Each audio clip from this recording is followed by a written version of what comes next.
राम राम भी सारे भाई ना स्वागत है आपका एक अपने व्लॉग में। तो मैं तो सुनने लग रहा था भाई, तो सुबह सुबह आ गया मेरे पे कॉल। वो डिलीवरी बॉय है भाई, देखो के लेके आया, मैंने खुद नहीं पता। उन 3 जगह कुछ सामान मंगा रखा है, तो ये जाके पता लगेगा। तो मैंने बताया उससे टोम से उतर बस स्टेशन पे। लेकिन अगर मेरा सामान तेमू तो अंदा तो वो बॉक्स ना में रखा जाता, जिसने मेरी पिछली वीडियो देखी हुई तो उसका पता है कि यार सामान किस तरह आएगा। तो पहली बार होया भाई यूं कि किसी डिलीवरी बॉय का फोन आया हो और वो सामान देने खुद आने लगे हो। तो चलते अब देखो ना के देवेगा हो। पहुंचने वाला हूँ मैं बस स्टेशन पर। तो वो है भाई बंदा, उसने कॉल करा था मेरे से, तो देखा के देवा हो।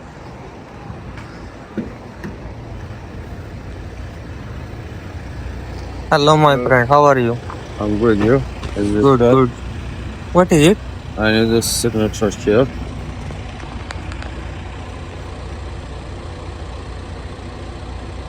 Yes, sir. Okay, thank you. Thank you. ये भाई ने पता नहीं क्या दिया है, घर जाकर चेक करेंगे। चलते हैं अब जल्दी से घर। तो ये बात अपन मगर ये सब की चीज है, करते हैं ओपन।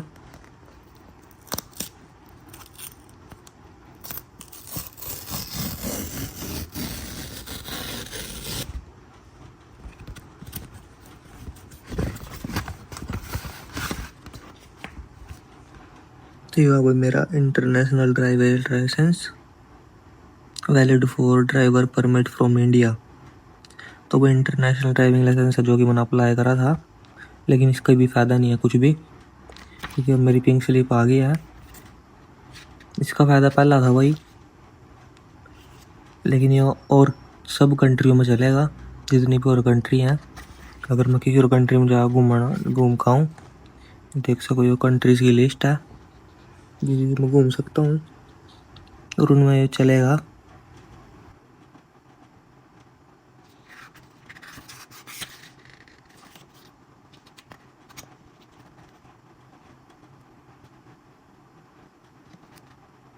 ये मेरा लाइसेंस।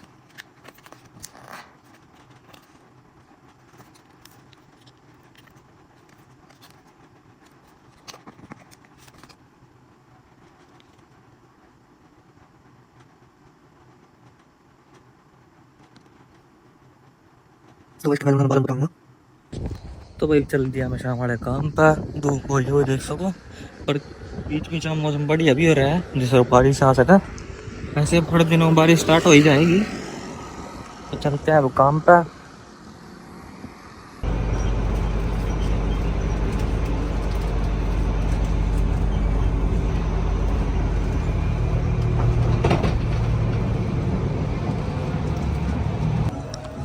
तो वही काम हो गया खत्म। ये रहा मेरा खाना, आज मैंने बनवाया बर्गर।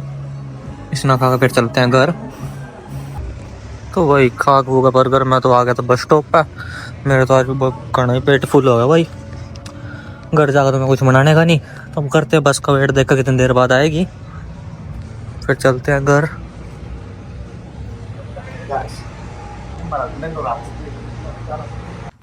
तो भाई ये भी आया था मैं जस्ट घर।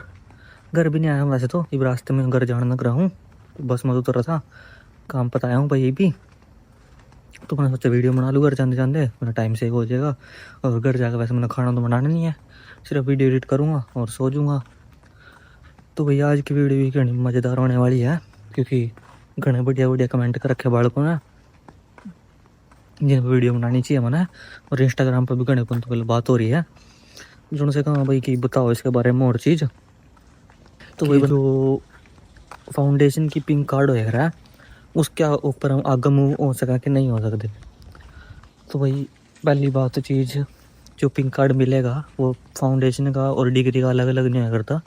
पिंक कार्ड का मतलब है रेजिडेंसी कार्ड, जो कि थाना मिलेगा, मतलब सेम ही है वो, चाहे डिग्री मारे हो, चाहे फाउंडेशन कोर्स मारे हो, या फिर स्कूल के कोर्स मारे हो, या फिर वर्क वीज़ा पा रहे हो, सब कुछ सेम हो भाई। वो उसमें कुछ भी अलग नहीं है, एक ही चीज़ है वो। पर दिक्कत ये है, होगा सारों की एक एक साल का हो, एक साल बाद रिन्यू कराना पड़ेगा।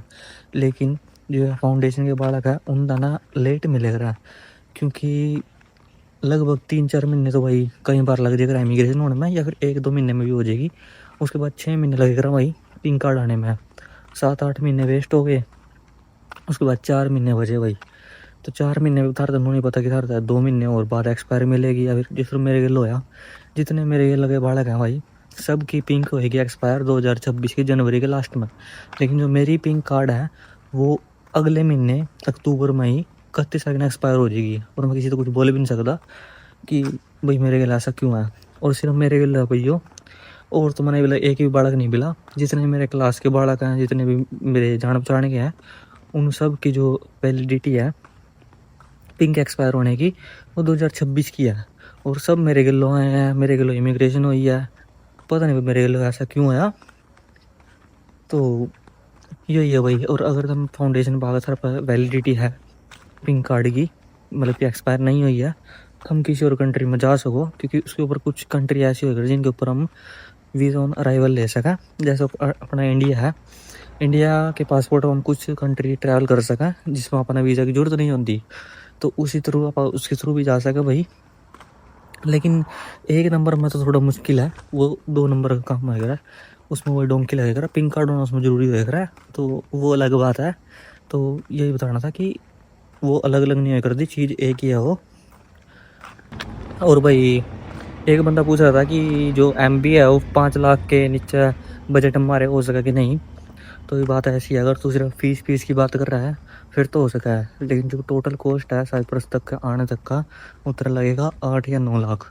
अगर तेरा एजेंट बढ़िया तेरे पैसे कर लिया वही काम, तो कम से कम तेरा 7 लाख तो फिर भी खर्चा आएगा ही आएगा, A to Z चीज़ मिला कर। तो वही फिर तो है, फिर तो तू आ सका। लेकिन अगर तेरा सिर्फ 5 लाख ही बजट है, उसके ऊपर तो 1 रुपया भी नहीं खर्च सकता, फिर ये पॉसिबल को नहीं है भाई। फीस वगैरह तो हो सका भाई कि फीस तेरी लगी कॉलेज पर डिपेंड करेगा। तो 3500 यूरो होगी, 4000 यूरो होगी, 4500 यूरो होगी, इतनी तेरी फीस जाएगी साल की। और बहुत ही जल्द मैं वही जो मेरी वोल्टी की आइडिया है उसके ऊपर अर्निंग स्टार्ट करके अर्निंग की वीडियो बनाऊंगा भाई, मैं कितने कमा सकूँ दिन में।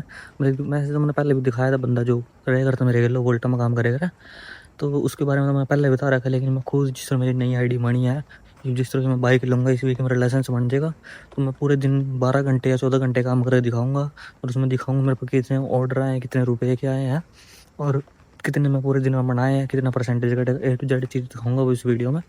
तो वो तो जब बाइक आएगी तभी देखेंगे। और आज भाई मेरे पास है यो एक ड्राइविंग लाइसेंस इंटरनेशनल, तो इसके फ़ायदे बताऊँगा मैं। वैसे मैंने जब अप्लाई करा था जब मेरे पे यहाँ पिंक कार्ड नहीं आया था, क्योंकि मैं पहले कॉलेज गया वही मैंने पिंक कार्ड देख लिया था। जब था ना मेरी पिछली वीडियो देखी होगी, उसमें अपनी पिंक कार्ड देख लिया था, तो उन्होंने मेरे से देने से मना कर दिया था भाई। लेकिन मैं फिर भी मैंने सोचा कि अब तो लाइसेंस बनना मुश्किल है, क्योंकि मेरे तो पिंक कार्ड तो देने के नहीं, तो मैंने लाइसेंस बनवाना पड़ेगा। तो लाइसेंस बनवाने वास्ते चाहिए था पिंक कार्ड बहुत ज़रूरी। तो मैंने करते कि यो ड्राइविंग लाइसेंस अप्लाई, तो यो अप्लाई करने के बाद मेरे पैसे लगे हैं वही, यो बन का आया है USA से, यो वही टूरिस्ट वास्ते रहेगा वैसे कि किसी। तो भाई इस लाइसेंस का यूज़ मैं 120 प्लस कंट्री में कर सकूँ। यो मेरा लाइसेंस सिर्फ 1 साल तक वैलिड है, तो मैंने 1 साल की फीस भरी है। और US डॉलर मेरे लग गए हैं 90, तो मेरे सिर्फ 70 यूरो लगे थे फीस इसकी, मतलब कि 35 यूरो तो इसका लाइसेंस का चार्जेस हो, और जो 35 यूरो है वो शिपिंग चार्जेस थे यहाँ तक के आने तक के। और कोई पर एक दिक्कत है, जो 3 साल पहले भाई इसके ऊपर बालक अपने डिलीवरी का काम स्टार्ट कर सकते थे। जिस तरह बच्चा आया, इमिग्रेशन हुई, ये लाइसेंस बनवाया, और यहाँ एक कंपनी थी जो कि इस लाइसेंस के ऊपर इंश्योरेंस करे करती बच्चों का। लेकिन प्रॉब्लम वही है कि जो बालक थे वो एक्सीडेंट करने लग गए, और इंश्योरेंस के ऊपर फिर दिक्कत आया करती, तो उन्होंने इस लाइसेंस के ऊपर इंश्योरेंस करना बंद कर दिया। मेरे तभी ये चीज़ तब पता चली जब उन्होंने लाइसेंस अप्लाई कर दिया, और ये कैंसिल भी नहीं हो सका था भाई। लेकिन मैं इसके ऊपर गाड़ी और बाइक तो चला सकूँ उस टाइम, पर सिर्फ टूरिस्ट बेस पर डिलीवरी का काम कर सका। अगर मैं रेंट की बाइक ले सकूँ, रेंट का कार ले सकूँ उसके ऊपर घूमने फिरने वास्ते 1 मंथ के तक का, जिस तरह या हफ्ते वीक का हो गया, वीक के वास्ते गाड़ी रेंट पर ले ली, या फिर मंथ की सिर्फ घूमने फिरने वास्ते। इसका मैं कमर्शियली यूज़ नहीं कर सकता भाई पैसे कमाने के लिए, इस वास्ते मेरा इस लाइसेंस का कोई फ़ायदा नहीं है। तो बन तो गया है वो, अब मैं इसमें वापस भी नहीं कर सकता, ना मैं रिफंड ले सकता। तो थारा भी अप्लाई करना कोई फ़ायदा नहीं है भाई। लेकिन अगर थाने यहाँ घूमने फिरने वास्ते लेना है तो तब अप्लाई कर सको। इसकी ऑनलाइन वेबसाइट होएगा उसके ऊपर जाएगा, क्योंकि मैंने इंडिया का इंटरनेशनल लाइसेंस बनवाया नहीं था, यूपी इंटरनेशनल लाइसेंस है भाई, यो वैलिड होएगा। तो यही बताना था भाई आज की वीडियो में। अगर आपने वीडियो अच्छी लगी तो इस वीडियो कर दो लाइक और चैनल कर दो सब्सक्राइब। मिलते हैं नेक्स्ट व्लॉग में, तब तक के लिए बाय।